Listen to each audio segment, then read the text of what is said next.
दिन सबले जानु छ, एक दिन सबले जानु छ, एक दिन सबले जानु छ, एक दिन सबले जानु छ।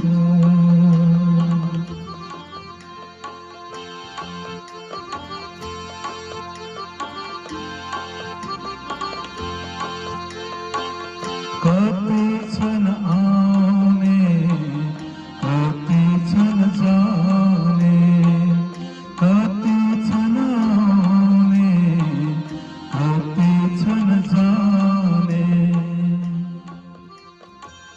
कति कति छन् काल पर्खने, कति कति छन् काल पर्खने, आउनु र जानु चलिरहन्छ, आउनु र जानु चलिरहन्छ,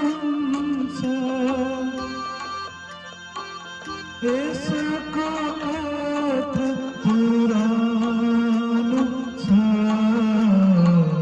यसको कथा पुरानो छ, एक दिन सबले जानु छ,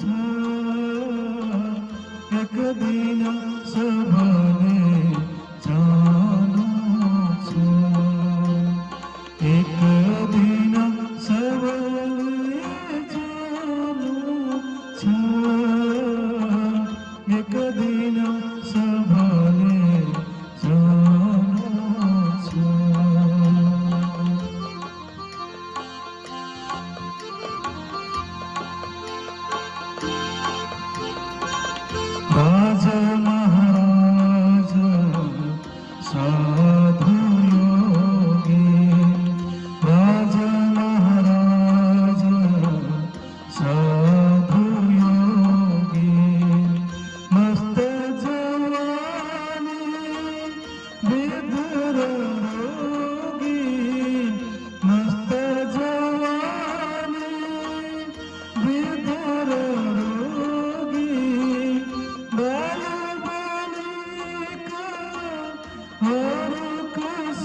दिन सबले जानु छ एक दिन सबले जानु छ एक दिन सबले जानु छ एक दिन सबले जानु छ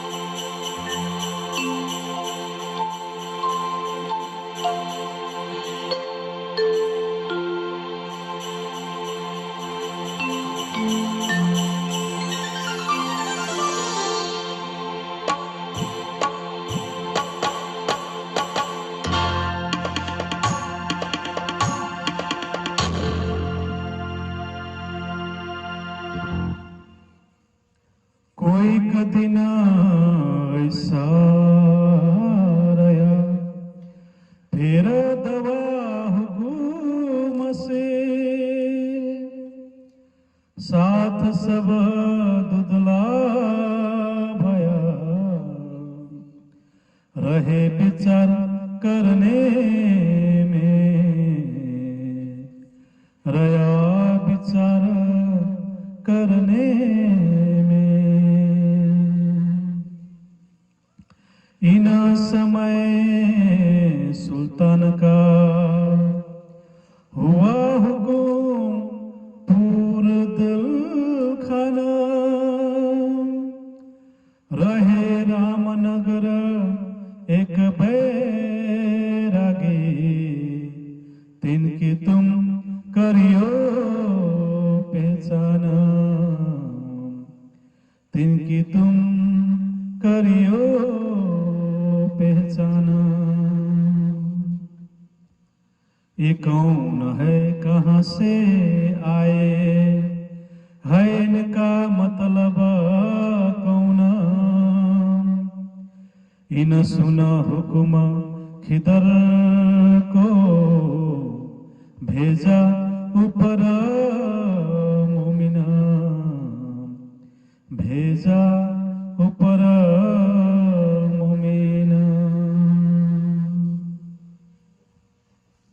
प्रणाम जी सुंदर साथ जी। साक्षात आत्मा का मालिक, आत्मा का धनी, आत्मा का प्रियतम, सच्चिदानंद पूर्ण ब्रह्म युगल स्वरूप श्री राज श्यामा जी एवं राज्य महाराज का अंगना का स्वरूप संपूर्ण प्राणधार आत्म संबंधी श्री सुंदर साथ जी। सर्वप्रथम हामी राज्य महाराज को कोमल चरण कमल में करबद्ध रूपमा हामी प्रेम प्रणाम गर्दछौं। यसरी नै हजुर समस्त सुन्दर साथीहरुको पनि कोमल चरण कमलमा म प्रणाम गर्न चाहन्छु। मेरो प्रणाम स्वीकार गरिदिनुहोस्। प्रणाम जी। प्राणदास सुन्दर साथी उनै श्री प्राणनाथ जी को मुखारविन्दबाट अवतरित भएको वाणी श्री वितक साहेब वाणी लौतबाट हामीले श्रवण गर्दै आइरहेका छौं र आज पनि हामी वितक साहेब को वाणीलाई आज पनि तपाई हामी श्रवण गर्ने छौं र वितक साहेब तपाई हाम्रो आफ्नो वाणी हो। वितक साहेबका प्रत्येक लीलाहरू प्रत्येक प्रसंगहरू तपाई हामीद्वारा नै भएको प्रसंगहरू हो र वितक साहेब लीला तपाई हाम्रो आफ्नो लीला हो। आत्मा र परमात्मा को बीच में गरिएको लीला नै वितक साहेब हो र प्राणदास साथ जी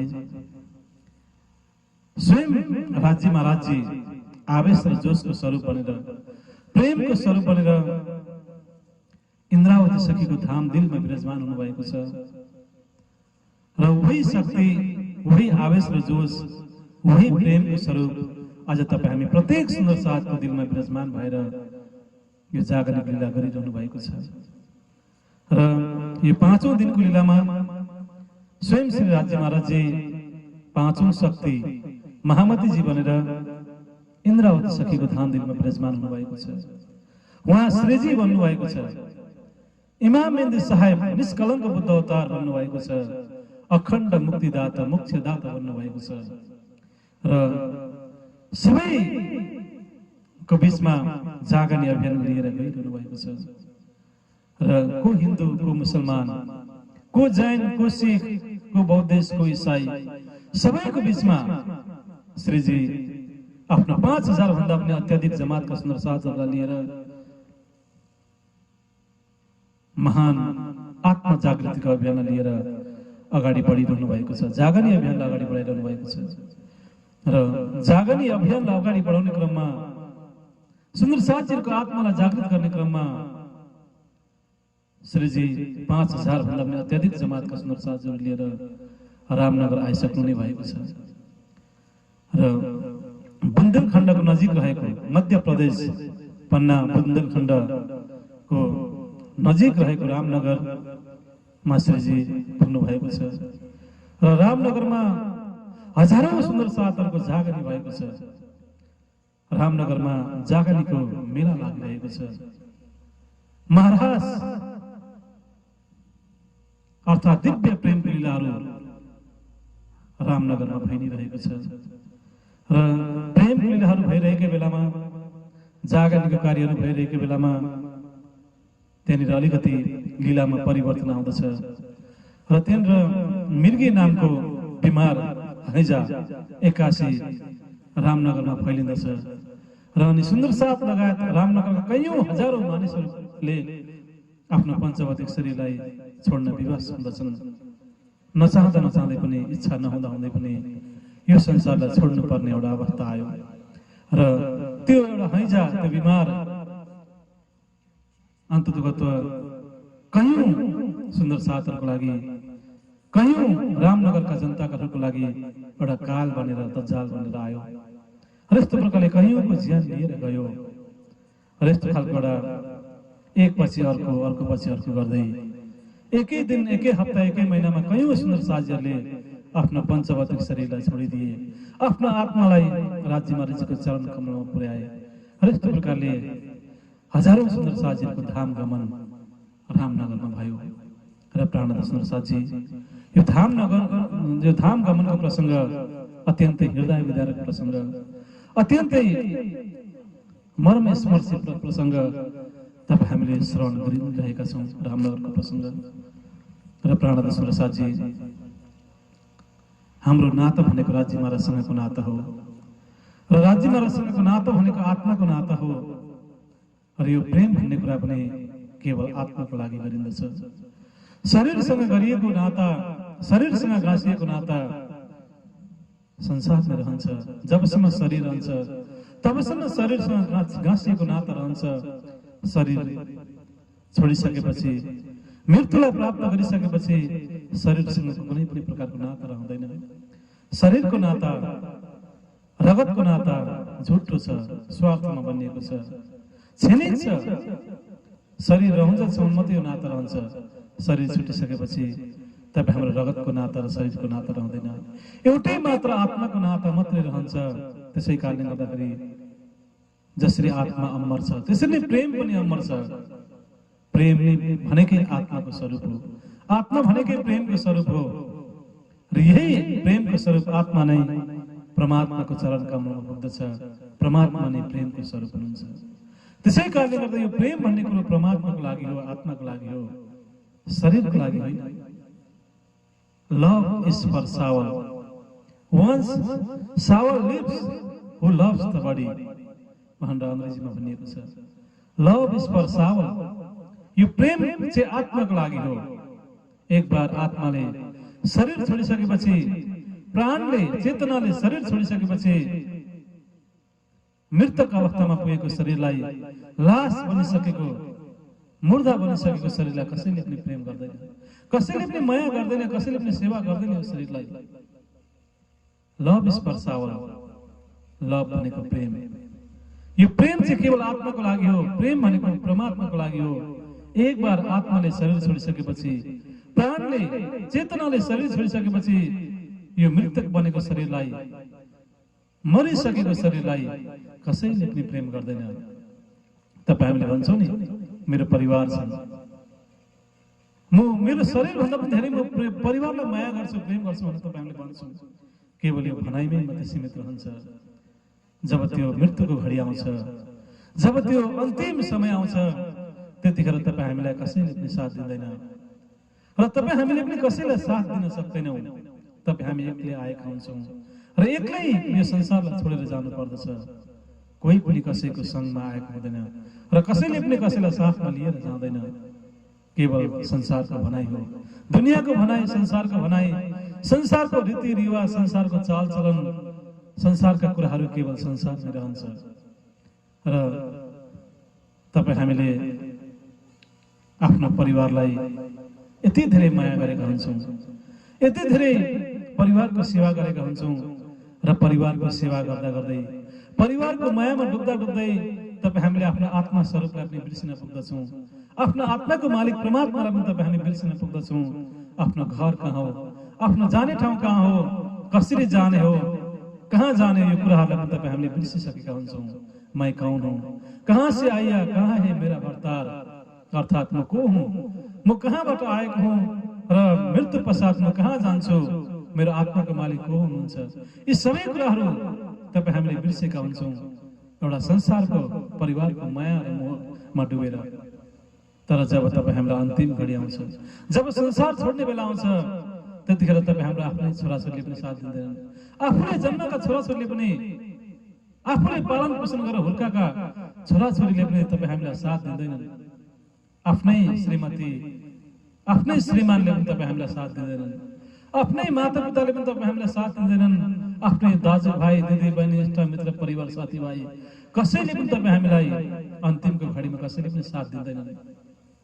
र कसैको पनि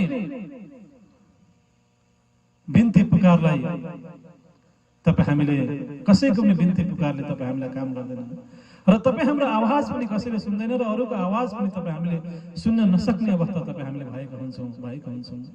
र यस्तो प्रकारले तपाईँ हाम्रो शरीरको नाता, रगतको नाता टुक्रिन पुग्दछ। अन्तिमको घडीमा, मृत्युको समयमा शरीरको नाता टुक्रिँदछ, रगतको नाता पनि टुक्रिँदछ। केवल परमात्मासँगको नाता मात्रै रहन्छ, केवल आत्मिक नाता, आत्मासँग जोडिएको नाताहरू मात्रै रहन्छ। शरीर र रगतको नाता मसान घाटसम्म मात्रै पुग्दछ। कसैको नाता दैलोसम्म पुगेर टुक्रिँदछ, कसैको नाता 13 दिनसम्म रहन्छ, कसैको नाता सागर घाटमा, मसान घाटमा मिट्टी दिइरहेको अवस्थामा या त अग्नि संस्कार दिइरहेको ठाउँमा, मसान घाटमा गएर त्यो नाता टुङ्गिँदछ। र यस्तो प्रकारले शरीर र रगतमा बनिएका सबै नाताहरू क्षणिक नाता छन्, प्राय सबै स्वार्थमा बनिएका नाता छन्। दुःखमा, अन्तिम घडीमा, मृत्युको अवस्थामा तपाईँ हामीलाई कसैले पनि साथ दिँदैनन्। यो नै एउटा संसारको वास्तविकता हो। र आज जब प्राण तपाईँ हामीभित्र थियो, जब तपाईँ हामी चेतनमय थियौँ, आत्मा तपाईँ हामीसँग थियो, प्राण तपाईँ हामीसँग थियो, तपाईँ हामी हाँस्थ्यौँ, खेल्थ्यौँ, बोल्थ्यौँ, जे जति भए पनि सबैलाई खुसी पारेका थियौँ। त्यतिखेर तपाईँ हाम्रो छोराछोरीले पनि तपाईँ हामीलाई कति धेरै माया गर्छन्। म बाबा बिना बाँच्न सक्दिनँ, म आमा बिना बाँच्न सक्दिनँ, म छोराछोरी बिना म बाँच्न सक्दिनँ भनेर तपाईँ हामीले भन्छौँ एकअर्कालाई। त्यतिखेर तपाईँ हामीलाई सुत्नको लागि अत्यन्तै सुन्दर बिस्तारा बनाइएको हुन्छ, सुत्नको लागि पनि। र तपाईँ हामीलाई खानको लागि पनि अत्यन्तै 56 व्यञ्जनहरू बनाइएको हुन्छ तपाईँ हामीलाई भोजनको लागि, तपाईँ हाम्रो भोक प्यासलाई मेट्नको लागि, तपाईँ हाम्रो शरीरलाई आराम दिनको लागि पनि अत्यन्तै सुन्दर बिस्ताराहरू, लत्ता, कपडा, वस्त्रहरू तयार बनाइएको हुन्छ। र तपाईँ हामीलाई अलिकति बिमार हुँदाखेरि पनि तपाईँ हामीलाई औषधिहरू गरिन्छ, दबाईहरू खुवाइन्छ। अलिकति चोटपटक लाग्दाखेरि पनि हाम्रा परिवारहरू रुँदछन्, चिन्तित हुँदछन्। तर तिनै परिवार हुन्, आज तिनै तपाईँ हाम्रा इष्टमित्र दाजुभाइहरू हुन्, तिनै तपाईँ हाम्रा छोराछोरी हुन्, तिनै आमा बाबाहरू हुन्, तपाईँ हाम्रो शरीरबाट प्राण निक्लिसकेपछि, तपाईँ हाम्रो शरीरबाट चेतना निक्लिसकेपछि, आत्मा निक्लिसकेपछि अब तिनीहरू नै पराई हुन पुग्दछन्। प्राण निक्लिसकेपछि, आत्मा निक्लिसकेपछि, तपाईँ हामी मुर्दा बनिसकेपछि, लास बनिसकेपछि अब तपाईँ हामीलाई छुन पनि डराउँछन्, छिछि दूर दूर गर्दै टाढा टाढा भाग्छन् र तपाईँ हाम्रो नामबाट पनि तिनीहरूले बोलाउन छोड्छन्। हामीलाई मुर्दा भन्न थाल्छन्, हामीलाई लास भन्न थाल्छन् र एक दिन दुई दिनसम्म पनि आफ्नो घरमा राख्न चाहँदैनन्। लास गनायो, मुर्दा गनायो, यसलाई अब चाँडै लगेर कि त माटोमा लगेर मिट्टी दिनुपर्छ, माटोमा लगेर पुर्नुपर्छ, या त आगोले डढाएर खरानी बनाउनु पर्छ र त्यो खरानीलाई पनि लगेर खोलामा बगाइन्छ। र यस्तो प्रकारले तपाईँ हाम्रो सम्पूर्ण प्रकारको नाम निशाना नै आफ्नै परिवारहरूले, आफ्नै इष्टमित्र साथीभाइहरूले तपाईँ हाम्रो नाम निशाना नै मेटिदिँदछन् र केही पनि रहँदैन। तपाईँ हाम्रो कुनै निशानी रहँदैन, कुनै नाम निशानी रहँदैन। र यस्तो प्रकारले एक दिन मरेर गइसकेपछि पनि एक दिन, दुई दिन, 13 दिन, 45 दिन, 1 वर्षसम्म त सम्झेलान्, याद गर्लान्, तर समय बित्दै जान्छ। तपाईँ हामी सबैलाई नै, तपाईँ हामीलाई सबैले एक न एक दिन बिर्सिँदै जान्छन्। तपाईँ हाम्रो नाम, तपाईँ हाम्रो पहिचान, सबै कुराहरू बिर्सिएर जान्छन्। र यस्तो प्रकारले यो दुनियाँको रीतिरिवाज, रङ ढङ सबै एउटा झुट्टा छ, सपनावत छ र सपनाको तरह सपना हो, सपनाकै तरह रहन्छ। त्यसै कारणले गर्दाखेरि केवल आत्मा मात्रै सत्य छ, आत्मासँग जोडिएको परमात्मासँगको नाता मात्रै सत्य छ। त्यसै कारणले गर्दाखेरि तपाईँ हामीले आफ्नो पञ्चभौतिक शरीरप्रतिको मोहलाई तपाईँ हामीले परित्याग गरेको हुनुपर्दछ। संसारप्रतिको मोह, संसारप्रतिको लालचलाई तपाईँ हामीले छोडेको हुनुपर्दछ। र यस्तो प्रकारले तपाईँ हामी अध्यात्मको क्षेत्रमा तपाईँ हामी संसारदेखि, दुनियाँदेखि, शरीरदेखि पनि तपाईँ हामी माथि उठेको हुनुपर्दछ। र प्राणनाथ सुन्दर साथजी, र यस्तो प्रकारले प्राण निक्लेर गइसकेपछि, आत्मा निक्लेर गइसकेपछि तपाईँ हाम्रो शरीरलाई डढाएर खरानी बनाइन्छ र भएको खरानीलाई पनि लगेर पानीमा बगाइन्छ, तर पनि तपाईँ हामीलाई शरीरमा कुनै पनि प्रकारको होस हुँदैन। यो शरीरलाई लगेर माटोमा लगेर पुरिन्छ, तर पनि तपाईँ हामीलाई कुनै होस हुँदैन, तपाईँ हामीलाई बोध हुँदैन। र यस्तो प्रकारले तपाईँ हामी निर्जीव बन्न पुग्दछौँ। र तपाईँ हाम्रो परिवारहरूले पनि जसले धेरै माया गर्थे, तपाईँ हामी एकछिन भोको बसेको सहन सक्दैनथे, एकछिन तिर्खाएको सहन सक्दैनथे, अलिकति चोटपटक लागेको पनि उनीहरूले सहन सक्दैनथे, रुन्थे, विलाप गर्थे, हाम्रो सेवा गर्थे। तिनै परिवारहरू पनि पराई बन्न पुग्दछन्, मृत्यु भइसकेपछि हामीबाट टाढा हुन पुग्दछन्। र यस्तो प्रकारको एउटा शरीर र रगतको नाता छ र यो शरीर र रगतको नातालाई तपाईँ हामीले केवल जति दिन बाँचिन्छ, जति दिन रहन्छ, एक अर्कामा तपाईँले कर्तव्य मात्रै तपाईँ हामीले एक अर्काको लागि कर्तव्य पुरा गर्नुपर्दछ, एक अर्कामा केही सेवाहरू गर्नुपर्दछ, केही प्रेमको लीलाहरू गर्नुपर्दछ। तर तपाईँ हामीले आफ्नो सुर्तालाई, आफ्नो जुन मनलाई, चेतनालाई, आत्मालाई चाहिँ सधैँ राज्य मालिकको चरण कमलमा नै, परमधाम रङ्गमूल मूल मिलापमा नै तपाईँ हामीले पुर्याइरहेको हुनुपर्दछ। सुर्ता एकै राखिए, मूल मिलावे माए। र हरदम हर समय तपाईँ हामी संसारमै रहे पनि, संसारकै क्रियाकलापहरू गर्दै रहे तापनि, संसारकै परिवारहरूको बिचमा रहे तापनि तपाईँ हामीले आफ्नो सुर्तालाई, आफ्नो आत्मालाई, चेतनालाई, मनलाई परमधामकै 25 पक्षमा घुमाइरहेको हुनुपर्दछ, राज्य महाराजको चरण कमलमा पुर्याइ नै रहेको हुनुपर्दछ। र प्राणनाथ सुन्दर साथजी, र यस्तो प्रकारले तपाईँ हामी संसारमा रहन सक्छौँ, दुनियाँमा रहन सक्छौँ र यतै बैठे घर जागिए धाम, यहाँ बसी बसिकन तपाईँ हामी परमधाम पुग्न सक्दछौँ। जीवित अवस्थामै तपाईँ हामीले राज्यलाई प्राप्त गर्न सक्दछौँ, जीवित अवस्थामै तपाईँ हामीले अखण्ड मुक्ति र अखण्ड मोक्षलाई प्राप्त गर्न सक्दछौँ, परमधाम भित्र तपाईँ हामी प्रवेश गर्न सक्दछौँ। र प्राणनाथ सुन्दर साथजी, र हर पल हर समय श्वास श्वास निज नाम जपो, वृथा श्वास मत कोही। र हर पल हर समय तपाईँ हामीले राज्यकै पुकार गरिरहनु पर्दछ, राज्यलाई नै तपाईँ हामीले याद गरिरहनु पर्दछ, राज्यलाई नै तपाईँ हामीले बोलाइरहनु पर्दछ, राज्यलाई नै तपाईँ हामीले धन्यवाद दिइरहनु पर्दछ, राज्यलाई नै तपाईँ हामीले अर्जी प्रार्थनाहरू गरिरहेको हुनुपर्दछ। र अवश्य पनि तपाईँ हामीले माथि राज्यको मेहर हुन्छ, राज्यको कृपा हुन्छ। राज्य महाराजले तपाईँ हामीलाई यो संसारमा एक्लो छोड्नुहुन्न, तपाईँ हाम्रो दिलमा आएर बस्नु भएको छ, तपाईँ हाम्रो नजरमा बस्नु भएको छ। तपाईँ हाम्रो हात समाइरहनु भएको छ। तपाईँ हाम्रो बीचमा कुनै न कुनै स्वरूप धारण गरेर तपाईँ हामी बीचमा आइरहनु भएको छ। र प्राणद सुन्दर साथजी र यहाँ रामनगरमा पनि सुन्दर साथजीलाई जे जति पनि दुःख भएको थियो, कष्ट भएको थियो, पीडा भएको थियो, सुन्दर साथजीहरू निराश भएका थिए, सुन्दर साथजीहरू कमजोर भएका थिए, सुन्दर साथजीहरूको आत्मबल घटिसकेको थियो। तर राज्य महाराजले कसैलाई पनि निराश गराउनु भएन, कसैलाई पनि राज्य महाराजले दुखी गराउनु भएन।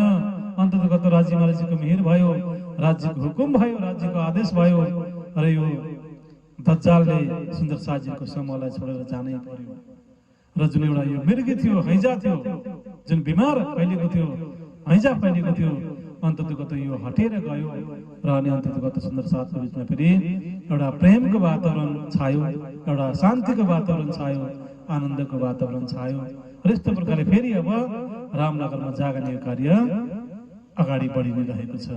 र यसै बिचमा रामनगरमा फेरि यसै बिचमा फेरि जुन औरङ्गजेब, जुन दिल्लीमा औरङ्गजेबको राज्य थियो र दिल्लीमा औरङ्गजेब रहेको थियो र औरङ्गजेबले चाहिँ जुन 12 जना मोमिनहरू आएका थिए औरङ्गजेबको समक्षमा र ती 12 जना मोमिनहरूलाई चाहिँ औरङ्गजेबका शासकहरूले धुनेर जेलमा कुटाइ पिटाइहरू पनि गरेका थिए र ती 12 अन्तिममा ती 12 जना मोमिनहरूले चाहिँ औरङ्गजेबसँग बिदा मागेर गएका थिए। बिदा मागेर वापस श्रीजीको चरणमा आएका थिए 12 जना मोमिनहरू र औरङ्गजेबले चाहिँ नजानिने पाराले अप्रत्यक्ष रूपमा पनि 12 जना मोमिनहरूको खोजी गरिरहेको थियो। औरङ्गजेबले श्रीजीको खोजी गरिरहेको थियो औरङ्गजेबले कि इमामबन्दी साहेब कहाँ हुनुहुन्छ होला, इमामबन्दीको साथमा जो मोमिनहरू छन् ती मोमिनहरू कहाँ छन् होला यतिखेर, र यो भारतवर्षको कुनै न कुनै राज्यमा तिनीहरू अवश्य पनि होलान् र कहीँ न कहीँ चाहिँ अवश्य पनि धर्मको प्रचार गर्दै हिँडिरहेका होलान् र अवश्य पनि एक बार पुनः फेरि ती 12 जना मोमिनहरूलाई भेट्न पाए हुन्थ्यो, पुनः इमामबन्दी साहेबको दर्शन गर्न पाए हुन्थ्यो र इमामबन्दी साहेबको दर्शन गरेर मात्रै यो संसार छोड्न पाए हुन्थ्यो भन्ने एउटा तीव्र अभिलाषा, उत्कण्ठा औरङ्गजेबको मनमा फैलिरहेको थियो।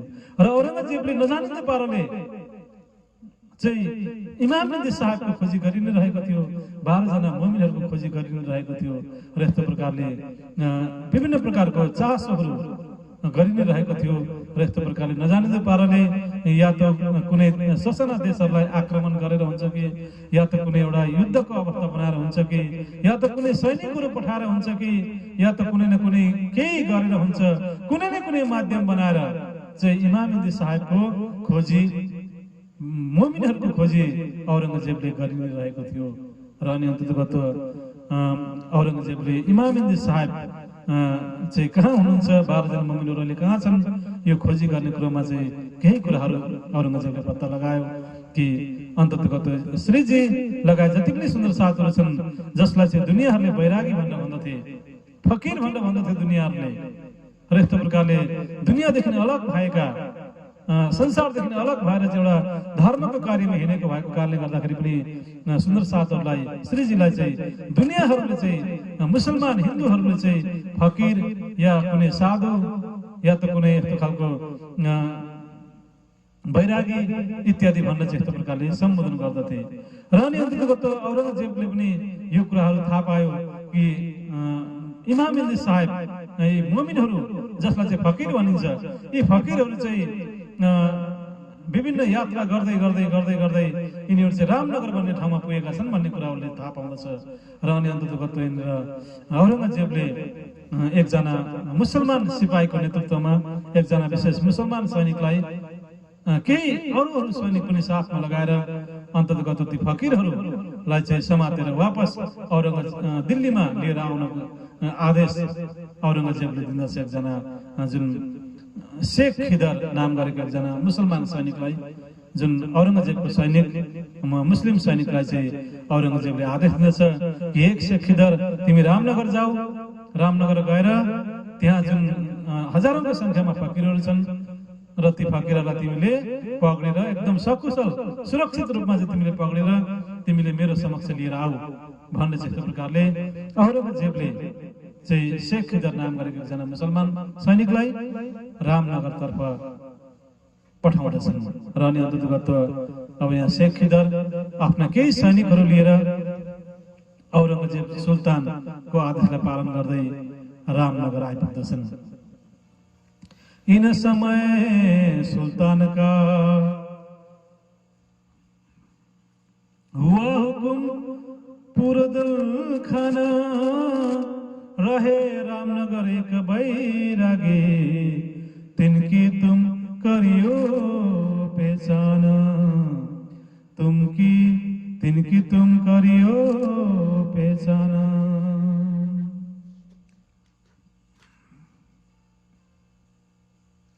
यस्तो प्रकारले औरंगजेबले शेख खिदर नाम गरेको जुन सैनिक प्रमुखलाई चाहिँ अन्ततगत रामनगर यस्तो प्रकारले पठाउँदछन्। र रामनगरमा जुन इमामदी साहब हुनुहुन्छ, श्रीजी हुनुहुन्छ, उहाँलाई चाहिँ दुनियाँले बैरागी, फकीर इत्यादि भनेर सम्बोधन गरिरहेका छन्।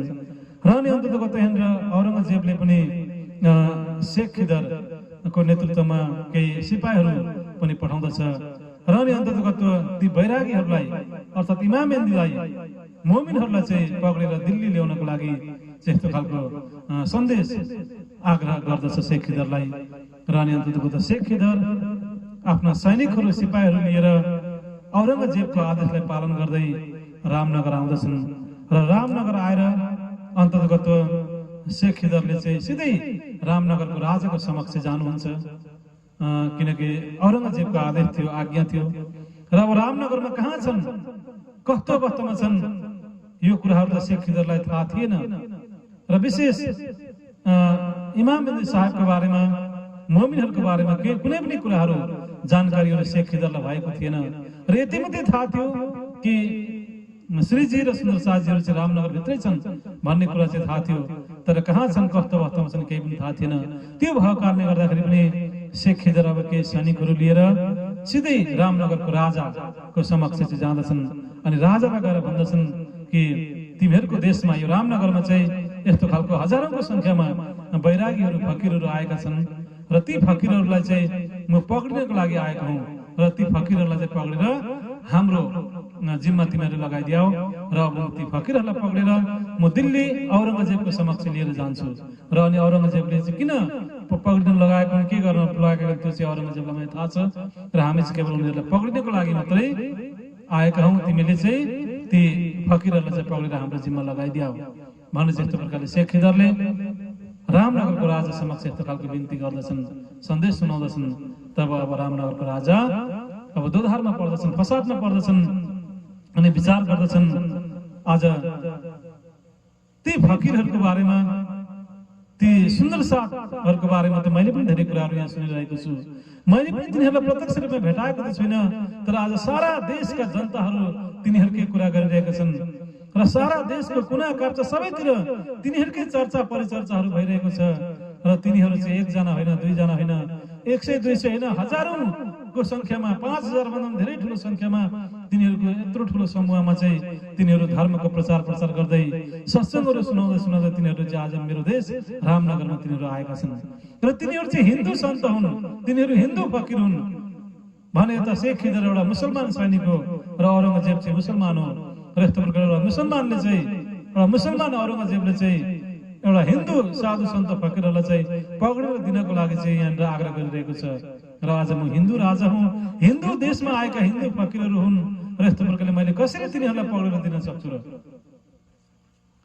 र आज म हिन्दू भएर, हिन्दू राजा भएर हिन्दू देशमा आएका ती साधु सन्त फकीरहरूलाई चाहिँ यस्तो प्रकारले जाने जाने तिनीहरूलाई चाहिँ म पक्रेर म एउटा मुसलमानको हातमा, मुसलमान सैनिकलाई चाहिँ म जिम्मा दिन म सक्दिनँ। औरंगजेबलाई म जिम्मा दिन सक्दिनँ। औरंगजेबलाई जिम्मा दिनको मतलब उनीहरूलाई मृत्युको मुखमा पुर्याउनु हो। र यसै कारणले गर्दाखेरि म यस्तो प्रकारले मेरो देशमा आएका हिन्दू फकीरहरूलाई, हिन्दू साधु सन्त महात्माहरूलाई चाहिँ यस्तो प्रकारले म जाने जाने यस्तो प्रकारले म पक्रेर तिमीहरूलाई जिम्मा म दिन सक्दिनँ भन्ने यस्तो प्रकारले रामनगरको राजाले चाहिँ सबै कुराहरू प्रष्ट रूपमा चाहिँ बताउँदछन् शेख खिदरलाई। र यस्तो प्रकारले कति कुराहरू सम्झाउनु भयो राजाले पनि, तर पनि यहाँ शेख खिदरले चाहिँ बार बार धम्किँदछ, यदि तिमीहरूले चाहिँ ती साधु फकीरहरूलाई चाहिँ पक्रेर हामीलाई तिमीहरूले जिम्मा देऊ न भने हामी तिमीहरूको देशलाई आक्रमण गर्नेछौँ, तिमीहरूमाथि हामी आक्रमण गर्नेछौँ हमला गर्नेछौँ र त्यस पछाडि युद्धको अवस्था हुनेछ। त्यसै कारणले गर्दाखेरि तिमीहरूले चाँडोभन्दा चाँडो ती फकिरहरूलाई पक्रेर हाम्रो जिम्मा लगाइदियाऊ भने चाहिँ शेख खिदरले यस्तो प्रकारले बार बार राजालाई चाहिँ धम्क्याउँदछन्, डर त्रास भय देखाउँदछन्। र यस्तो प्रकारले धेरै डर त्रास धम्की देखाइसकेपछि राम्रो राजा पनि डराउँदछन्, किनकि सानो राज्य थियो, सानो देशका सानो राजा थिए र उनीसँग कुनै त्यति धेरै शाही सैनिकहरू पनि थिएन र देश पनि कमजोर थियो, आर्थिक अवस्था पनि धेरै कमजोर नै थियो र सानो हिन्दू राज्य थियो र औरङ्गजेबको साम्राज्य धेरै ठुलो साम्राज्य थियो र औरङ्गजेबको फौजको सामुन्ने जो कोही पनि टिक्न सक्ने अवस्था थिएन र धेरैचोटि औरङ्गजेबले यस्तो प्रकारले आक्रमण गर्ने प्रयास पनि गरिरहेको थियो र यहाँनिर फेरि बार बार धम्की आइरहेको छ। र अनि अन्ततगत यहाँनिर रामनगरको राजा एउटा हिन्दू राज्य थिए, अलिकति राम्रै धार्मिक स्वभावको राजा थिए र उनले चाहिँ श्रीजीलाई सुन्दर शाहजीलाई बार बार पत्रको मार्फतबाट हुन्छ कि या त कुनै सन्देश पठाएर चाहिँ सन्देश पठाउनुहुन्छ कि तिमीहरूलाई चाहिँ यस्तो प्रकारले दिल्लीबाट औरङ्गजेबले समाउनको लागि पक्रिनको लागि चाहिँ केही सैनिकहरूलाई पठाएको छ र तिमीहरू चाहिँ यहाँ यस्तो प्रकारले मुसलमान सैनिकहरू चाहिँ पक्रिनको लागि तिमीहरूलाई पक्रिनको लागि झेल लानको लागि औरङ्गजेबको समक्ष लिएर जानको लागि उनीहरू मेरो देशमा आइसकेका छन् र मलाई बार बार डर धम्की त्रास तिनीहरूले मलाई दिइरहेका छन्। त्यसै कारणले गर्दा बरु तिमीहरूले चाँडोभन्दा चाँडो यो रामनगर यो राज्यलाई नै छोडेर अर्को ठाउँमा तिमीहरू गइदियाऊ, अर्को ठाउँमा तिमीहरू जाऊ। त्यसो गर्यो भने मैले तिमीहरूलाई पक्रेर दिनु पनि पर्दैन र तिमीहरू पनि सुरक्षित हुन्छौ र मेरो देश पनि सुरक्षित हुन्छ र यस्तो प्रकारको एउटा शान्तिको वातावरण हुन्छ र त्यसै कारणले गर्दा तिमीहरू चाहिँ यो देशलाई छोडेर अन्यत्र कहीँ गइदियाऊ, केही समयसम्मको लागि गइदियाऊ भने जस्तो खालको आग्रह अत्यन्तै डराएर त्रासित भएर चाहिँ यस्तो खालको आज्ञा राजाले रामनगरको राजाले श्रीजीलाई चाहिँ यस्तो प्रकारले पत्रको माध्यमबाट सन्देशको माध्यमबाट चाहिँ यस्ता कुराहरू चाहिँ भन्दछन्। र अनि अब श्रीजीले पनि विचार गर्नुभयो र स्वयं श्रीजी सुन्दर शाहजीहरू चाहिँ दिल्लीमा महिनौं दिनसम्म दिल्लीमा बसेर चाहिँ औरङ्गजेबलाई भेट्ने प्रयास गरिरहनु भएको थियो र त्यहाँनिर स्वयं श्रीजीले औरङ्गजेबलाई भेट्न सक्नु भएन। श्रीजीको पनि यही उद्देश्य थियो, यही लक्ष्य थियो कि एक बार जसरी भए पनि औरङ्गजेबलाई भेटौँ, औरङ्गजेबलाई एक बार जसरी भए पनि धर्मको बारेमा कुरानको बारेमा सम्झाउँ बुझौँ, एक बार चाहिँ भेटौँ भन्ने श्रीजीको पनि यो लक्ष्य थियो। तर पनि एउटा शरीयतले गर्दाखेरि परम्पराले गर्दाखेरि जुन विभिन्न औरङ्गजेबका ती क्रूर शासकहरूको कारणले गर्दाखेरि पनि स्वयं श्रीजी र औरङ्गजेबको भेट हुन सकिरहेको थिएन र आज यही कुरा औरङ्गजेबले बोलाएको छ भन्ने कुरा चाहिँ श्रीजीले सुन्नुभयो। श्रीजी अत्यन्तै प्रसन्नको अनुभव गर्नुभयो, श्रीजीले खुसी हुनुभयो र अनि पुनः रामनगरको राजालाई सन्देश पठाउनुहुन्छ, हे राजा, हामी त यही चाहन्छौँ कि हामी औरङ्गजेबलाई भेट्न चाहन्छौँ, हामी दिल्ली जान चाहन्छौँ, हामी औरङ्गजेबलाई भेट्न चाहन्छौँ। हाम्रो त धेरै अगाडिदेखि महिनौदेखिको यही इच्छा थियो, यो इच्छा अब पुरा हुन लाग्यो। तिमीले ती सैनिकहरूलाई हामी बिचमा पठाइदियौ, हामी ती सैनिकहरूको माध्यमबाट हामी दिल्ली जान्छौँ र दिल्लीमा गएर औरङ्गजेबलाई भेट्नेछौँ। हामी यस्तो प्रकारले हामी औरङ्गजेबदेखि डराउनेवाला होइनौँ, औरङ्गजेबका ती मुसलमान फौजहरू सैनिकहरूदेखि हामी डराउनेवाला होइनौँ, हामी त्यस्तो खालको डराउने होला, त्यस्तो खालको फकीर, त्यस्तो खालको बैरागी हामी होइनौँ। हामी त इमाम इन्दी साहेब अर्थात् हामी त मोमिन हौँ, अल्लाह खुदाका मोमिन हौँ हामी। र यस्तो प्रकारले हामी कुनै पनि प्रकारले हामी यस्तो प्रकारले डराउँदैनौँ धर्मको लागि। र तिमीले चाहिँ जति पनि सैनिकहरू आएका छन् औरङ्गजेबले पठाएका सैनिकहरूलाई हामी बिचमा तिमीले पठाइदियौ, हामी कुरा गर्छौँ तिनीहरूसँग र यस्तो प्रकारले हामी नै उनीहरूको माध्यमबाट हामी नै दिल्ली जान चाहन्छौँ, औरङ्गजेबलाई भेट्न चाहन्छौँ। तिमी कुनै पनि प्रकारले हे महाराज हजुर कुनै पनि प्रकारले नडराउनुहोस्, हामीलाई हर प्रकारको सहयोग हामी हजुरलाई गर्नको लागि तयारी छौँ भन्ने यस्तो प्रकारले एउटा राम्रो सकारात्मक सन्देश, अत्यन्तै उत्साह पूर्ण सन्देश श्रीजीको सन्देश फेरि राजाको समक्ष यस्तो प्रकारले पुर्याइँदैछ र राजाले फेरि श्रीजीको सन्देशलाई सुन्नुभयो, पढ्नुभयो। अब राजा फेरि छक्क पर्नुहुन्छ, आश्चर्यचकित हुनुभयो, कस्तो खालको फकीरहरू यिनीहरू, मृत्युदेखि पनि डराउँदैन। औरङ्गजेबको समक्ष जानु भनेको त मृत्युको मुखमा जानु हो, मुसलमान सैनिकहरूले पक्रिनु भनेको त मृत्युको मुखमा जानु हो, जेलमा जानु हो, फाँसीमा चढ्नु हो। तर आज कस्तो खालको फकीरहरू हुन्, यिनीहरू त मृत्युदेखि पनि डराइरहेका छैनन्। औरङ्गजेबदेखि पनि डराइरहेका छैनन् यिनीहरू, मुसलमान सैनिकहरू डराइरहेका छन्। उल्टा यिनीहरू स्वयं दिल्ली जाने कुरा गरिरहेका छन्, औरङ्गजेबलाई भेट्ने कुरा गरिरहेका छन्। कस्तो खालको यी साहसी फकिरहरू हुन्, यी फकिरहरूको बारेमा मैले बुझ्न सकिरहेको छुइनँ भनेर र भए तापनि राजाले श्रीजीको कुरोलाई चाहिँ पूर्ण रूपमा विश्वास गर्न सकेनन्। र अझै पनि यहाँनिर राजाले बिन्ती गर्छन् श्रीजीलाई कि जसरी भए पनि हजुरले देश छोडेर गइदिनुहोस्। हजुर लगायत हजुरसँग भएका जति पनि सुन्दर साथहरू छन्, हजुरसँग आएका जति पनि फकिरहरू छन्, सबैले यो देशलाई छोडेर केही समयसम्मको लागि यो देशलाई छोडेर गइदिनुहोस्। हामी जाने हजुरहरूलाई पक्रेर चाहिँ हामी यस्तो प्रकारले औरङ्गजेबका सैनिकहरूलाई चाहिँ हामी जिम्मा दिन सक्दैनौँ। र हाम्रो एउटा धर्म पनि एउटै भएको कारणले गर्दाखेरि, हाम्रो हिन्दू धर्म एउटै धर्म भएको कारणले गर्दाखेरि हाम्रो यो धर्मले पनि दिँदैन। र यस्तो प्रकारले हामी कुनै पनि साधु सन्त महात्माहरूलाई चाहिँ यस्तो प्रकारले हामी सैनिकको हातमा चाहिँ यस्तो प्रकारले पक्रिनको लागि हामी अनुमति हामी दिन सक्दैनौँ। त्यसै कारणले गर्दाखेरि यो मेरो बिन्तीलाई स्वीकार गरिदिनुहोस् र हजुरहरूले यो देशलाई छोडेर गइदिनुहोस् भनेर चाहिँ यस्तो प्रकारले बार बार ती राजाले चाहिँ श्रीजीलाई बिन्ती गर्दछन्। तर श्रीजीले पनि बार बार राजालाई सम्झाउने प्रयास गर्नुभयो, राजालाई चाहिँ सबै कुराहरू बताउने प्रयास गर्नुभयो। र यस्तो प्रकारले औरङ्गजेबदेखि यति धेरै डराउनु पर्ने आवश्यकता छैन, औरङ्गजेबका सैनिकहरूदेखि यति धेरै डराइरहनु पर्ने आवश्यकता छैन। र उनीहरू पनि मान्छे हुन्, उनीहरूले पनि कति कुराहरू बुझ्न सक्दछन्। र सबै मुसलमानहरू एकै प्रकारका पनि हुँदैनन्। त्यसै कारणले गर्दाखेरि हामीले उनीहरूलाई पनि कुरानको माध्यमबाट, ज्ञानको माध्यमबाट उनीहरूलाई सबै कुरोहरू सम्झाउन सक्दछौँ र यस्तो प्रकारले उनीहरूलाई बुझाउन सक्दछौँ। र यस्तो प्रकारले उनीहरूबाट भइरहेको जुन यो अन्य अत्याचार, शोषण, दमन हरेक कुराहरू भइरहेको छ, धर्मको नाममा, राजनीतिको नाममा हरेक कुराहरू भइरहेको छ, यो कुराहरू हामी रोक्न सक्छौँ। र हामी सबै एक भाइ भएर एउटै धर्ममा आबद्ध भएर एउटा शान्तिको मार्गमा आबद्ध भएर हामी अगाडि बढ्न सक्छौँ भनेर चाहिँ हरेक प्रकारले सम्झाउने प्रयास गर्नुभयो, राजालाई बुझाउने प्रयास गर्नुभयो राजालाई। तर पनि राजाले यो कुराहरू बुझ्न सक्नु भएन। र राजाको साथमा पनि अनेकौं परम्परा, रीतिरिवाजलाई मान्ने, परम्परामा आस्था राख्ने विभिन्न एउटा सांसारिक विचारधाराका मानिसहरूले पनि राजालाई धेरै कुराहरू भनिरहेका थिए। र ती सबै कुराहरू भएको कारणले गर्दाखेरि पनि रामनगरको राजाले श्रीजीको कुरामा विश्वास गर्न सकेनन्, सुन्दर साथीहरूको त्यो वचनमा विश्वास गर्न सकेनन् रामनगरको राजाले।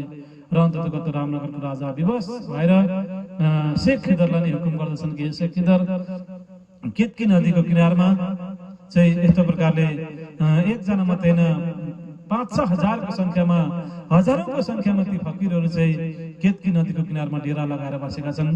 र तिमी स्वयं त्यहाँ जाऊ अनि त्यहाँ गएर तिमी आफैले ती फकीरहरूलाई पक्रेर तिमीले औरङ्गजेबको समक्षमा लिएर जान सक्छौ, यो मेरो तिमीलाई आदेश अनुमति भयो भनेर यस्तो प्रकारले रामनगरको राजाले शेख खिदरलाई नै अनुमति दिँदछन्। र अनि अन्तर्गत यहाँ शेख खिदर अब राजाको आज्ञा पाएर, मार्गनिर्देशन पाएर चाहिँ अन्तर्गत श्रीजीलाई पक्रिनको लागि, सुन्दर साथीहरूलाई पक्रिनको लागि केतकी नदीको किनारमा जहाँ श्रीजी चर्चा गरिरहनु भएको थियो, सुन्दर साथीहरू चर्चामा मगन भइरहेका थिए, परमधामको प्रेममा, आनन्दमा मगन भइरहेको थिए।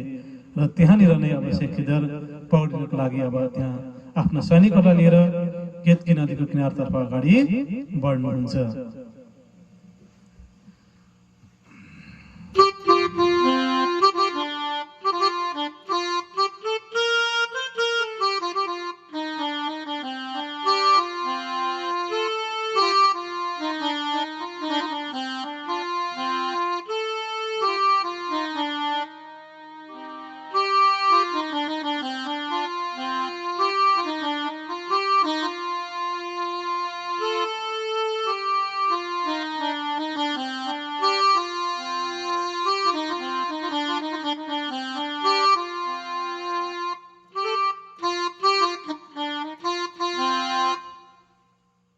तब राजा बोलिया,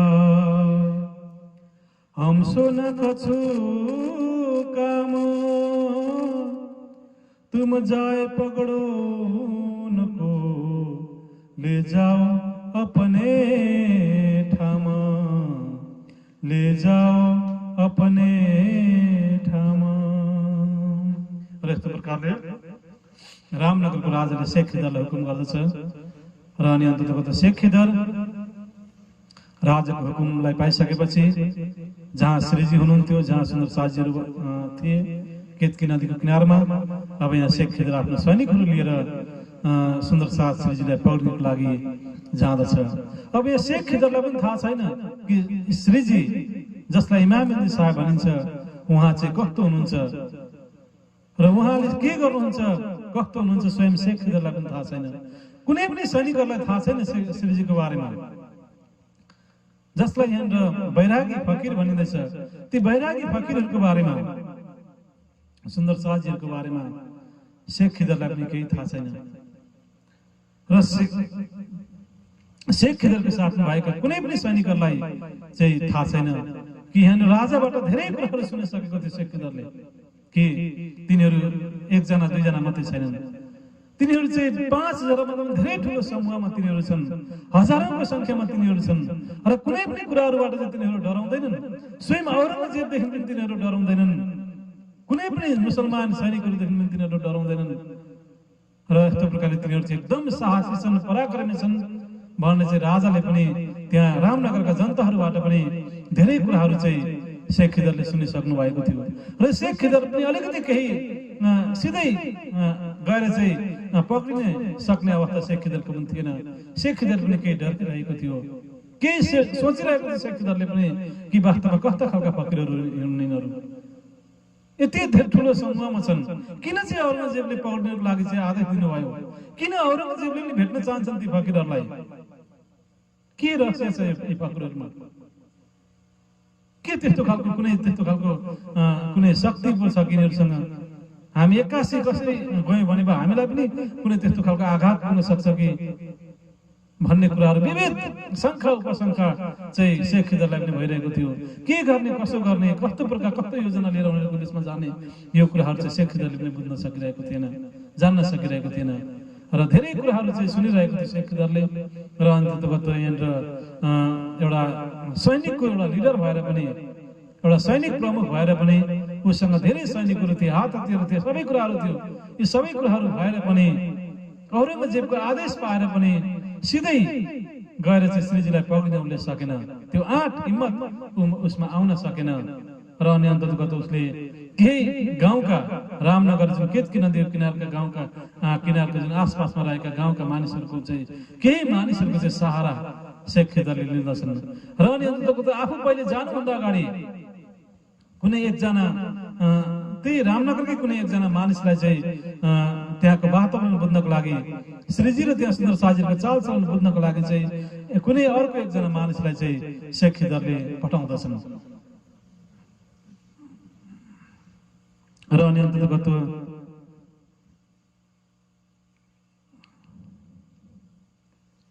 अन्ततः शेख खिदरले यस्तो प्रकारले कुनै एकजना अर्कै मानिसलाई चाहिँ यस्तो प्रकारले श्रीजीको बारेमा, त्यहाँका सुन्दर साथहरूको बारेमा के कस्तो छ चालचलन, के कस्तो बा तिनीहरूको के कस्तो योजनाहरू छ भित्र, तिनीहरूसँग पनि बा सैनिकहरू हुन सक्छन् कि कुनै हात हतियार तिनीहरूसँग छ कि बा, तिनीहरू हामीले हमला गर्दाखेरि के कस्तो प्रतिक्रियाहरू तिनीहरूले जनाउँछन्, हामी पक्रिन जाँदाखेरि तिनीहरूले के कस्तो प्रतिक्रियाहरू जनाउँछन्, यो सबै कुराहरू वास्तविक भित्री रहस्यका कुराहरू बुझ्नको लागि पनि अन्ततः शेख खिदरले एकजना रामनगरको एकजना मानिसलाई चाहिँ यस्तो प्रकारले बुझ्नको लागि श्रीजीको समक्ष उनले पठाउँदछन्।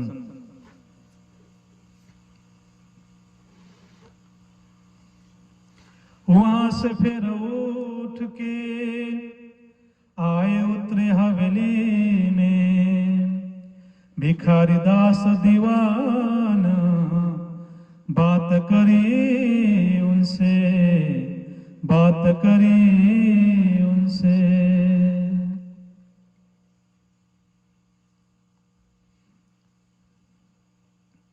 यस्तो प्रकारले यहाँनिर श्रीजीलाई पक्रिनको लागि, श्रीजीलाई पक्रेर सुल्तानको पासमा लिएर जानको लागि अन्ततः यहाँनिर शेख खिदर लगायत उनका सैनिकहरू एउटा हवेलीमा उनीहरू बस्दछन्, एउटा भवनमा उनीहरू चाहिँ यस्तो प्रकारले लुकेर सुरक्षित भएर चाहिँ यस्तो प्रकारले बस्दछन्।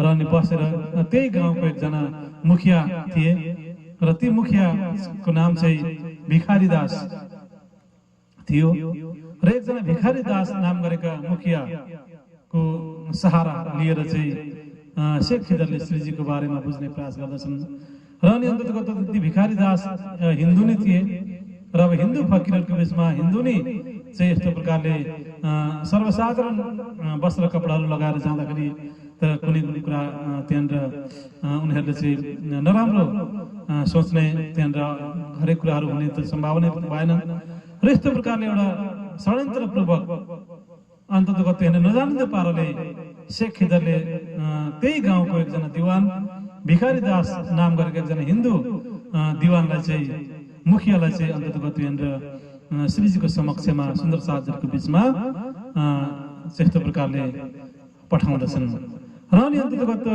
भिखारी दास पनि अन्ततगत यहाँ शेख खिदरको आदेश पाएर आएका छन् र कुनै सुन्दर साथलाई श्रीजीलाई कसैलाई पनि थाहा छैन कि भिखारी दास चाहिँ के सोच विचार लिएर आएका छन् भन्ने कुरो कसैलाई पनि थाहा छैन र सबै सुन्दर साथहरूको श्रीजीको भित्री रहस्यका कुराहरू बुझ्नको लागि सबै एक आपसको चालचलनहरू बुझ्नको लागि चाहिँ एउटा जुन यस्तो खालको एउटा मनसाले चाहिँ भिखारी दास सुन्दर साथको बिचमा आएका थिए श्रीजीको बिचमा आएका थिए र अनि अन्ततगत भिखारी दास सुन्दर साथको बिचमा आउनुभयो श्रीजीको समक्ष केही साथमा बसेर चाहिँ केही चर्चाहरू सुन्न थाल्नुभयो भिखारी दासले र अनि अन्ततगत एक दिन बस्नुभयो चर्चाहरू सुन्नुभयो सुन्दर साथीहरूको प्रेमलाई देख्नुभयो सुन्दर साथीहरूमा भएको त्यो आनन्दको सत्सङहरूलाई देख्नुभयो र एक दिन बस्नुभयो र एक दिन बस्दाखेरि सबै कुराहरू भिखारी दासले बुझ्नुभयो कि वास्तवमा उहाँ पनि भिखारी दास पनि अन्ततगत हिन्दू नै थिए र यहाँनिर जति पनि फकिरहरू छन् प्रायः सबै हिन्दू नै छन् र स्वयं श्रीजी पनि एउटा हिन्दू तनमा आउनु भएको छ र अनि अन्ततगत यहाँ केही अरू मुसलमानहरू पनि यहाँनिर सुन्दर साथको बिचमा सामेल भएका छन् र अनि अन्ततगत यहाँनिर को हिन्दू को मुसलमान सबै एउटै परिवार बनेका छन् र एउटै भाँडाका भोजन चाहिँ सबैले ग्रहण गरिरहेका छन् र एउटै आसनमा बसेर श्रीजीको वाणी चर्चाहरू श्रवण गरिरहेका छन् र यस्तो प्रकारले अन्ततगत यहाँनिर शेख खिदरको यो कुराहरू लिएर आएको भिखारी दास चाहिँ अन्ततगत श्रीजीको चर्चा सुन्दा सुन्दै श्रीजीको वाणी सुन्दा सुन्दै अन्ततगत भिखारी दासको आत्मा पनि जागृत हुँदछ र अनि अन्ततगत उसले चाहिँ मलाई चाहिँ शेख खिदरले पठाउनु भएको हो र यहाँ श्रीजीले यी सबै कुराको बारेमा चाहिँ बताउनको लागि चाहिँ मलाई शेख खिदरले पठाएका हुन् भन्ने कुराहरू पनि भिखारी दासले बिर्सिनु भयो र अनि अन्ततगत चर्चा सुन्दा सुन्दै चर्चामा यति रसमगन हुनुभयो यति आनन्दमा डुब्नुभयो र अनि अन्ततगत उनले म चाहिँ कुन उद्देश्यले आएको थिएँ कस्तो प्रकारले आएको थिएँ यो कुराहरू पनि भिखारी दासले बिर्सिन्दछन् र अनि अन्ततगत यहाँनिर श्रीजीको मेहर भिखारी दास माथि पनि हुँदछ एउटा नराम्रो सोच विचारले आएका थिए भिखारी दास तर पनि श्रीजीले मेहर गर्नुभयो भिखारी दास माथि भिखारी दासको त्यो मनको कुराहरूलाई बुझ्नुभयो र त्यसै अनुसारको वाणी चर्चाहरू श्रीजीले सुनाउनु भयो र भिखारी दासको त्यो मनलाई पनि परिवर्तन गराइदिनु भयो भिखारी दासको विचारलाई परिवर्तन गराइदिनु भयो र अनि अन्ततगत भिखारी दासले अब जुन उद्देश्य मनसाले आएका थिए अब अन्ततगत उनको त्यो मनमा विचारमा परिवर्तन आयो भिखारी दासको आत्मा पनि जागृत भयो र अनि अन्ततगत भिखारी दासको आत्मा जागृत भइसकेपछि भिखारी दासले पनि अब चिने कि वास्तवमा यी निष्कलङ्क बुद्ध अवतार रहेछन् धर्मको रक्षाको लागि आज हामी सबैको लागि चाहिँ यस्तो प्रकारले हिँडिरहेका रहेछन् आज मुसलमानहरूको लागि इमामन्दी साहेब रहेछन् हामी हिन्दूहरूको लागि निष्कलङ्क बुद्ध अवतार रहेछन् यिनी र हामी इसाईहरूको लागि सेकेन्ड क्राइस्ट रहेछन् हामी सबैको लागि अखण्ड मोक्षदाता मुक्तिदाता रहेछन् यिनी भन्ने जस्तो प्रकारले भिखारी दासले पनि यो कुराहरू बुझ्नुभयो र अनि उनले जे जति पनि बुझे सत्सङ्गमा बसिसकेपछि सुन्दर साथको बिचमा बसिसकेपछि श्रीजीको सङ्गतमा रहिसकेपछि उनले जे जति पनि कुराहरू बुझ्नुभयो जान्नुभयो त्यो सबै कुराहरू चाहिँ लगेर अन्ततगत भिखारी दासले लगेर शेख खिदरलाई सुनाउनुहुन्छ र सबै कुराहरू चाहिँ लगेर शेख खिदरलाई सुनाउनु भयो श्रीजीले भिखारी दासले चाहिँ सुनाउनु भयो शेख खिदरलाई कि हे शेख खिदर तपाईँ जुन उद्देश्यले यहाँ उहाँलाई पक्रिनको लागि आउनुभयो र जस्तो प्रकारले तपाईँले मलाई पठाउनु भयो म त उहाँको चर्चा सुन्दा सुन्दै उहाँको प्रेममा डुब्दा डुब्दै म त यति भावी भएँ यति आनन्दमा म रहेँ र अन्ततगत उहाँको बारेमा नराम्रो कुराहरू त मैले केही देख्दै देखिनँ नराम्रो कुरा भन्ने कुरो केही छँदै छैन। उनीहरूसँग कुनै पनि प्रकारको हात हतियार पनि छैन, उनीहरूसँग कुनै पनि प्रकारको सैनिकहरू पनि छैन। बस खालि इश्ककै कुराहरू मात्रै छ, प्रेमकै कुराहरू मात्रै छ। र अनि अन्तर्गत खालि इमाम मेहदी साहबको बारेमा मात्रै चर्चा भइरहेको छ, कुरानको बारेमा पनि चर्चा भइरहेको छ, यता हिन्दू धर्मशास्त्रको बारेमा चर्चा भइरहेको छ। र त्यहाँ त मुसलमान भाइहरूलाई पनि मैले देखेँ, हिन्दू भाइहरूलाई पनि देखेँ। त्यहाँनिर त हामीले सोचे जस्तो त्यहाँ होइन रहेछ। त्यहाँको माहौल वातावरण नै अर्कै रहेछ। त्यहाँ त प्रेमको वातावरण रहेछ, अर्कै अलग्गै नयाँ साम्राज्य रहेछ त्यहाँ। र त्यहाँ चाहिँ अर्कै नयाँ आनन्द, जसलाई हामी स्वर्ग वैकुण्ठ परमधाम भन्छौँ, त्यस्तो खालको एउटा आनन्दको स्थान रहेछ त्यहाँनिर। त्यसै कारणले गर्दा एक शेख खिदर मैले त मेरो मनलाई परिवर्तन गरेँ, विचारलाई परिवर्तन गरेँ। म पनि जागृत भएर आएँ। र ती फकीर, ती जुन हामीले फकीर भनिरहेका छौँ, हामीले जुन बैरागी भनिरहेका छौँ, र तिनीहरू चाहिँ साँच्चीकै एउटा परमात्माका चाहिँ अङ्ग रहेछन्। तिनीहरू चाहिँ साँच्चीकै मुमिन रहेछन्, तिनीहरू साँच्चीकै प्रेमी रहेछन्, तिनीहरू चाहिँ साधु सन्त महात्माहरू रहेछन्। र तिनीहरूको दर्शन गर्नाले मात्रै पनि हाम्रो जीवन सफल हुने रहेछ। त्यसै कारणले गर्दा यसै खिदर उनीहरूलाई पक्रिनु भन्दा पनि बरु उनीहरूको गएर दर्शन गर्नुहोस्, केही समयसम्म उनीहरूको बसेर चर्चा सुन्नुहोस्। त्यस पछाडि मात्रै तपाईँको मनमा विचारमा के आउँछ, त्यस पछाडि मात्रै तपाईँले आफ्नो कार्यलाई अघि बढाउनुहोस्। आफ्नो सैनिकहरूलाई पनि बरु जुन आफ्नो हात हतियारहरू पनि कहीँ लुकाएर हुन्छ कि कहीँ अलग्गै राखेर एकदम सादा पोसाकमा चाहिँ गएर चाहिँ अन्ततगत उनीहरूलाई कुनै पनि प्रकारको उनीहरूको त्यो भक्तिमा, उनीहरूको त्यो प्रेममा बाधा नपुग्ने किसिमले चाहिँ गएर केही समयसम्म उनीहरूको वाणी चर्चा सुन्नुहोस्, उनीहरूको बिचमा रहनुहोस्। र त्यस पछाडि मात्रै अनि के कस्तो उनीहरूको बारेमा तपाईँले बुझ्नुहुन्छ, त्यस पछाडि मात्रै उनीहरूलाई पक्रिने तपाईँले प्रयास गर्नुहोस् भन्न चाहिँ यस्तो प्रकारले धेरै सकारात्मक कुराहरू, धेरै राम्रो कुराहरू जे देख्नुभयो जस्ताको तस्तै भिखारी दासले शेख खिदरलाई चाहिँ सुनाइदिनु भयो। र यो सबै कुराहरू सुन्न साथ शेख खिदर पनि अब अचम्मित हुनुभयो।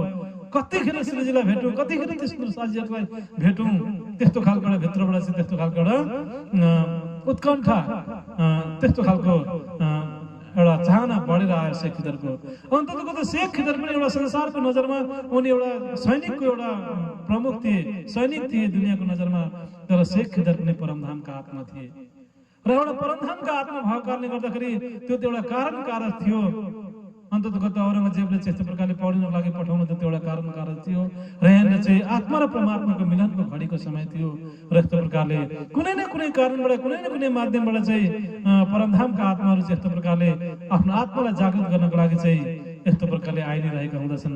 र यहाँनिर पहिले नै धेरै मुसलमानहरू पनि यहाँनिर सुन्दर साजीहरूको समाजमा थिए। र अनि अन्तर्गत शेख खिदर पनि भिखारी दासका सबै कुराहरूलाई सुन्नुभयो। र अनि अन्तर्गत शेख खिदरले पनि अब सुरुमा नै प्रारम्भिक अवस्थामा नै अब श्रीजीलाई, अरू सुन्दर साजीलाई पक्रिने कुराहरूलाई, यो भावलाई छोडिदिनु भयो।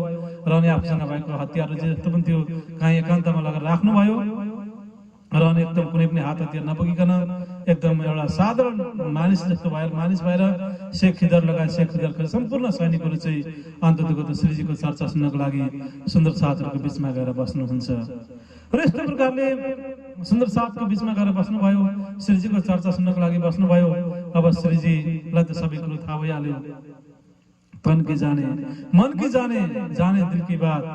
अब यस्तो प्रकारले सबै कुराहरू जान्नुहुन्छ उहाँले। र अब उहाँले थाहा पाइसक्नुभयो कि वास्तवमा औरङ्गजेबले पठाएका जुन सैनिक शेख खिदर यिनै हुन्। र यिनै सैनिकहरूलाई चाहिँ यस्तो प्रकारले पठाएका हुन् औरङ्गजेबले भन्ने कुरा चाहिँ श्रीजीलाई यो थाहा भइहाल्यो यो कुराहरू। र अन्ततको त्यस्तो प्रकारले हामीलाई नै पक्रिनको लागि यिनीहरू आएका हुन् भन्ने कुरा पनि थाहा भयो। र अनि अन्ततको श्रीजीले अब विशेष शेख खिदर र उहाँसँग आउनुभएका सैनिकहरूको लागि, विशेष मुसलमान भाइहरूको लागि अगाडि कुरानलाई खोल्नुभयो। र कुरानलाई खोलेर कुरानकै माध्यमबाट चाहिँ शेख खिदर र शेख खिदरसँग आएका अरू सैनिकहरू थिए, जति पनि मुसलमान भाइहरू थिए, सबैको निम्ति चाहिँ कुरान खोलेर कुरानको माध्यमबाट चर्चा गर्न थाल्नुभयो। र अनि अन्ततको यति धेरै कुरानको रहस्यहरूलाई खोलिदिनु भयो, कुरानको भित्र यति धेरै डुबेर चाहिँ चर्चा गरिदिनु भयो। र अनि अन्ततको कुरानको चर्चा सुन्दा सुन्दै, मोहम्मद साहेबको महिमा सुन्दा सुन्दै, अन्ततको 7 निशानहरूको बारेमा सबै कुराहरू सुन्दा सुन्दै, इमाम मेहदी साहेब प्रकट हुनेको बारेमा सबै कुराहरू सुन्दा सुन्दै शेख खिदर पनि परमधामका आत्मा थिए। शेख खिदरको आत्मा पनि जागृत भयो र अनि अन्ततको शेख खिदरको साथमा आएका अरू जति पनि सैनिकहरू थिए ती सैनिकहरू पनि अन्ततको शेख खिदरको कारणबाट चाहिँ अन्ततको ती अरू सैनिकहरूको आत्मा पनि केही आत्माहरू पनि यस्तो प्रकारले जागृत भयो र यस्तो प्रकारले अब केही दिनसम्म श्रीजीलाई पढिनको लागि आएका थिए। श्रीजीलाई चाहिँ अब दिल्ली औरङ्गजेबको समक्ष लिएर जानको लागि आएका थिए। तर अन्ततको यहाँनिर श्रीजीको चर्चा सुन्दै आफ्नै कुरानबाट चर्चा गरिरहनु भएको छ। कुरान हदिस सामने छ र अन्ततको यहाँनिर मोहम्मद साहेबको महिमाको बारेमा गाइएको छ। इमाम साहेब मोमिनको बारेमा यहाँ चर्चा गरिएको छ। 7 निशानको बारेमा चर्चा गरिएको छ। यी विविध प्रसङ्गहरूको चर्चा सुनेर जीवनमा कहिले पनि सुनेका थिएनन् शेख खिदरले यस्तो चर्चा।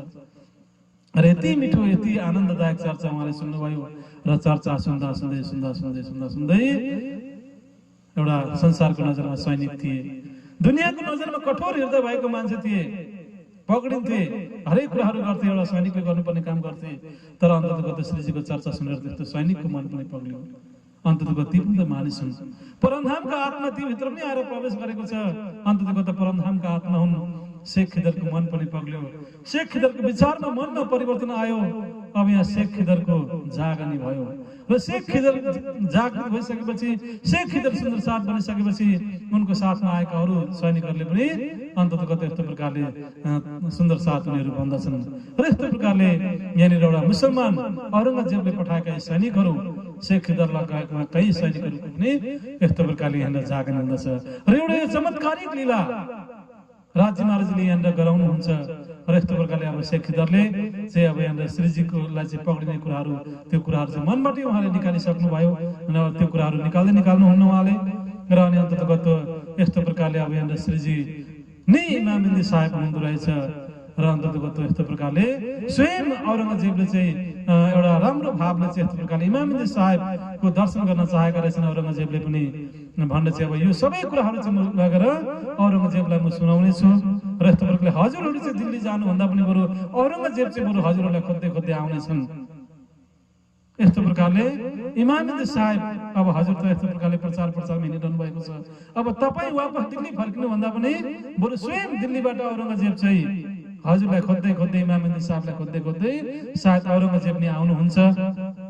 त्यसै कारणले गर्दाखेरि अब हामी यस्तो प्रकारले अब हामी हजुर चाहिँ यस्तो प्रकारले हजुरहरू कोही पनि अब हामीसँग चाहिँ यस्तो प्रकारले दिल्ली जानु पर्दैन र अब हजुर चाहिँ एकदम निस्वार्थ रूपमा चाहिँ एकदम स्वतन्त्र रूपमा चाहिँ हजुरले यो धर्मको प्रचार गर्न सक्नुहुन्छ र कुनै पनि त्यस्तो खालको दुःख कष्ट आपत्ति पर्यो भने हामीलाई सम्झिनुहोस्, म शेख खिदरलाई सम्झिनुहोस्, म जहीँबाट पनि म सेवा गर्नको लागि इमाम साहेबको सुन्दर साथको मोमिनहरूको सेवा गर्नको लागि म हाजिर हुनेछु भन्न चाहिँ यस्तो प्रकारले शेख खिदरले आफ्नो आत्मालाई जागृति गर्नुभयो।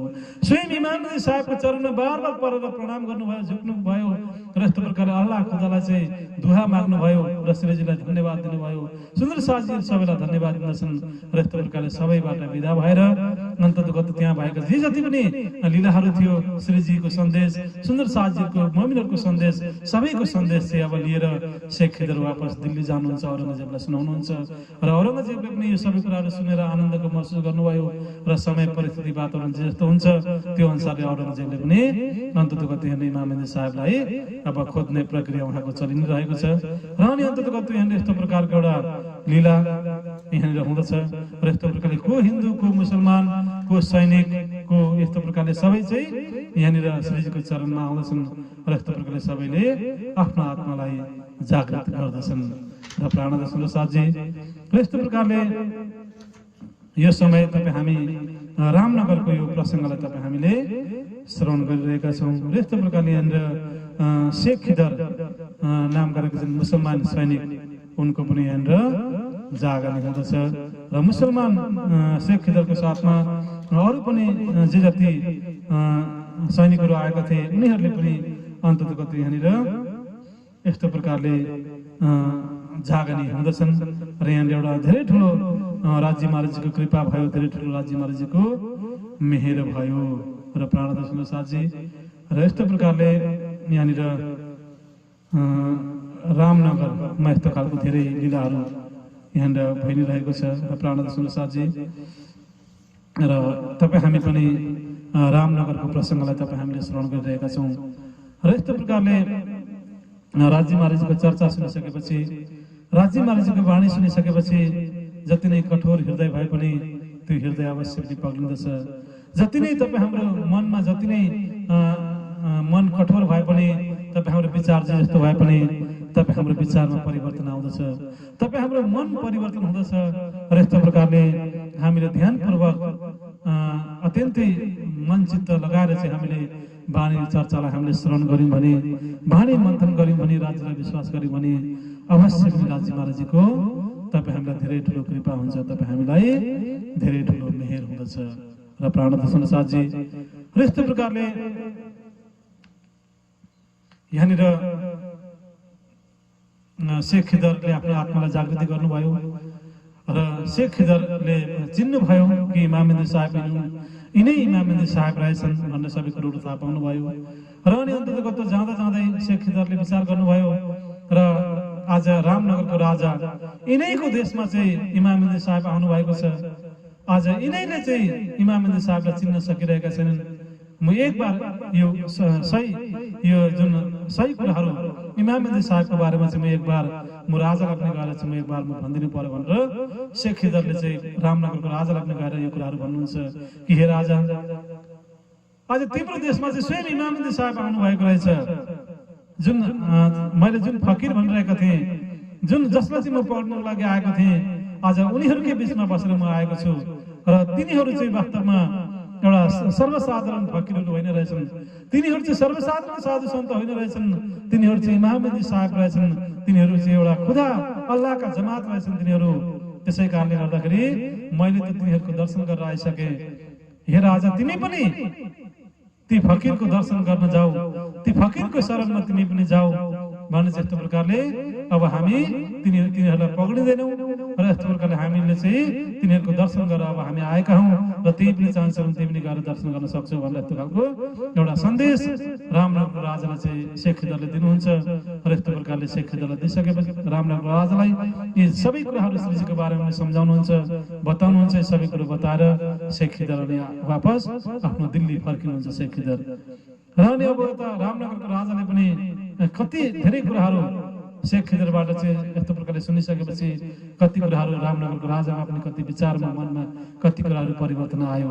र अनि अन्ततगत यहाँनिर रामनगरको राजाले पनि श्रीजीको दर्शन गर्ने चाहिँ यहाँनिर इच्छा प्रकट गर्नुभयो, सोच राख्नुभयो।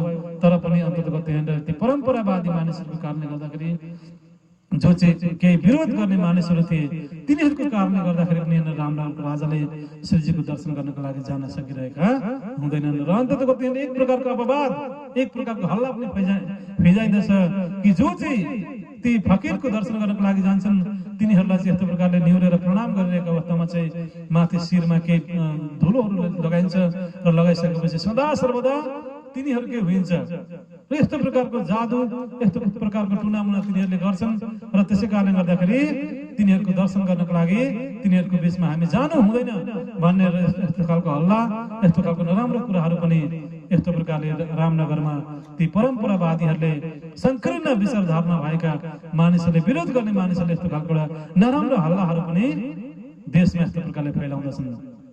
र यही हल्ला चाहिँ अन्ततगत राजाको कानमा पनि पुर्याइँदछ। र अनि अन्ततगत राजाले पनि केही हल्लाहरूलाई चाहिँ हो कि बा भन्ने कुराहरू पनि हुन्छ।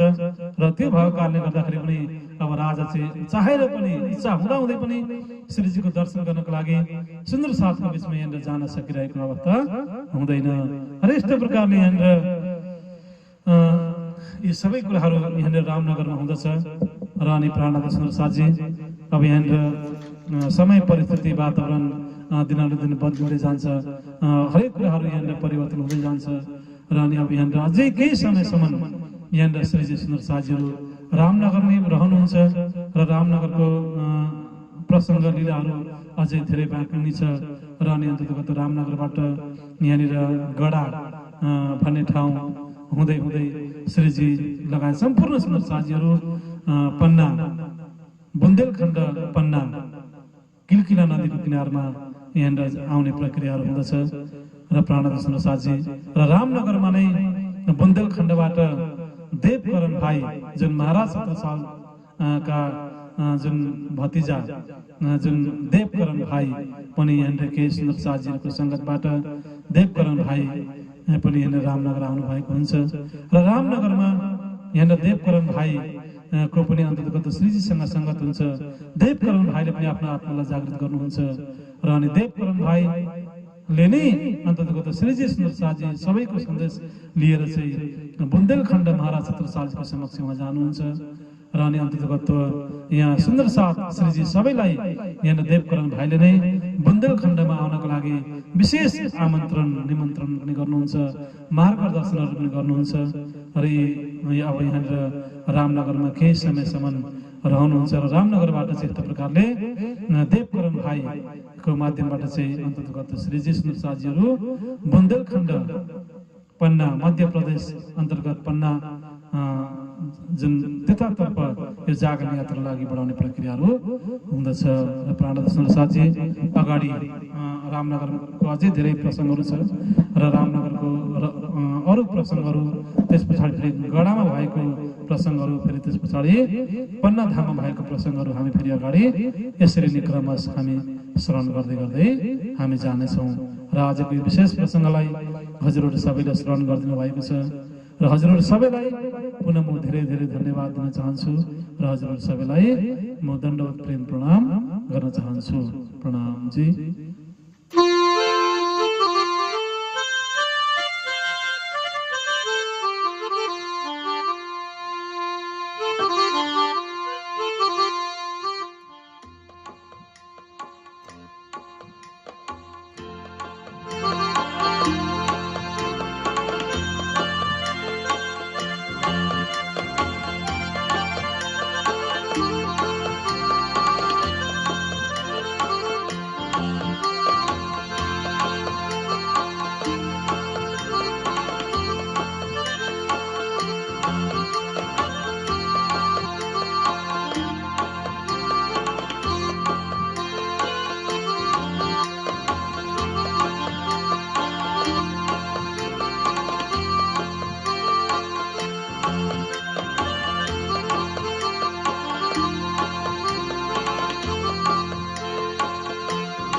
संसार हाम्रो घर होइन जानु छ छोडेर, संसार हाम्रो घर होइन जानु छ छोडेर, शरीर अमर छैन जान्छ सडेर, शरीर अमर छैन जान्छ सडेर, राज समाजी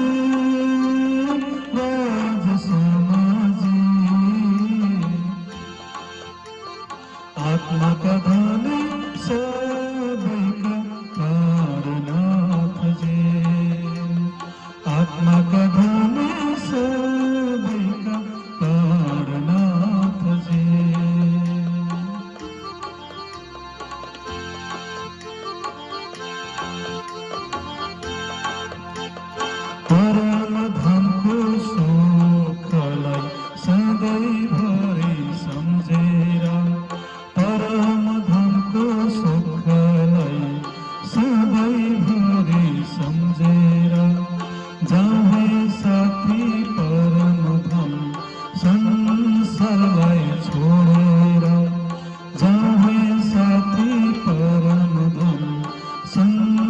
संसारलाई छोडेर राजश्यामाजी राजश्यामाजी आत्माका धनी सबैका प्राणनाथजी आत्माका धनी सबैका प्राणनाथजी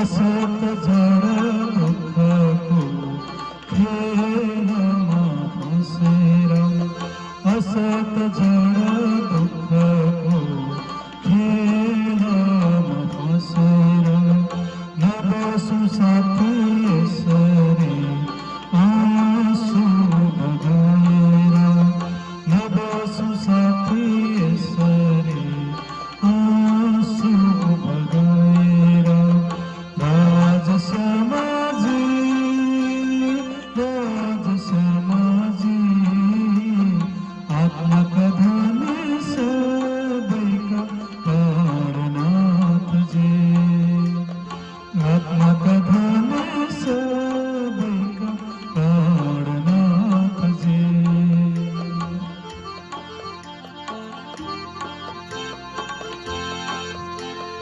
आइसक्नु भयो श्रीजी साहेब मुक्तिदाता बनेर आइसक्नु भयो श्रीजी साहेब मुक्तिदाता बनेर नभुल्नु प्राणका पतिलाई निष्ठुरी भएर नभुल्नु प्राणका पतिलाई निष्ठुरी भएर